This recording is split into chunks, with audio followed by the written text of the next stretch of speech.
उत्तराखंड में जल्द लागू होगी समान नागरिक संहिता।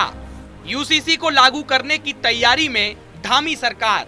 लोगों से सुझाव लेकर तैयार होगा कानून का ड्राफ्ट। वेबसाइट के जरिए भी लोगों से लिए जाएंगे सुझाव।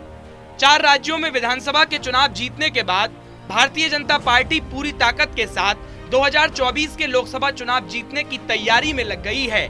पहले जम्मू कश्मीर से अनुच्छेद 370 को हटाया गया और उसके बाद अब राम मंदिर के निर्माण का रास्ता साफ हो चुका है।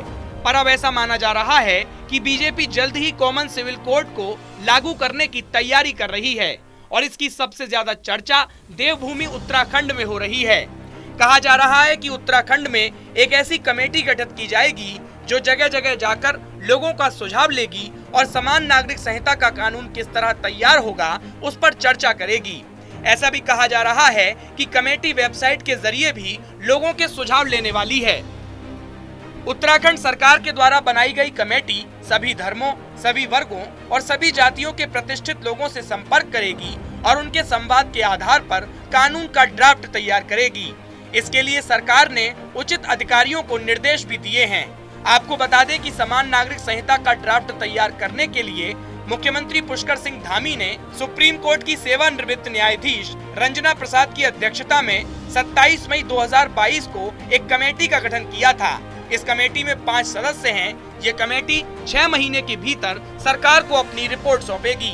सीएम पुष्कर सिंह धामी ने अपने भाषण में ऐलान किया था कि शपथ ग्रहण के ठीक बाद भाजपा की नई सरकार एक समिति का गठन करेगी जो राज्य में यूनिफॉर्म सिविल कोड का ड्राफ्ट तैयार करेगी। उन्होंने कहा था कि यूसीसी उन लोगों के सपने को साकार करने की तरफ एक कदम होगा जिन्होंने हमारे संविधान का निर्माण किया। साथ ही ये हमारे संविधान की भावना को और ठोस बनाएगा। यूसीसी के जल्द लागू होने से राज्य के सभी नागरिकों के समान अधिकार को मजबूती मिलेगी। ये सामाजिक सौहार्दता को मजबूती देगा, लैंगिक समानता को ठीक करेगा और महिला सशक्तिकरण को भी मजबूत करेगा। सीएम पुष्कर सिंह धामी ने स्पष्ट किया था कि राज्य में आने वाले नए यूसीसी के हिसाब से शादी, तलाक, जमीन संपत्ति और वसीयत को लेकर समान कानून होंगे। सभी धर्मों और वर्गों के लिए समान कानून होंगे।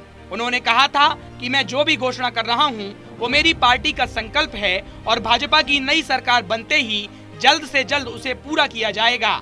देवभूमि की संस्कृति और विरासत को अक्षुण्ण बनाए रखना हमारा मुख्य कर्तव्य है। हम इसके लिए कटिबद्ध हैं।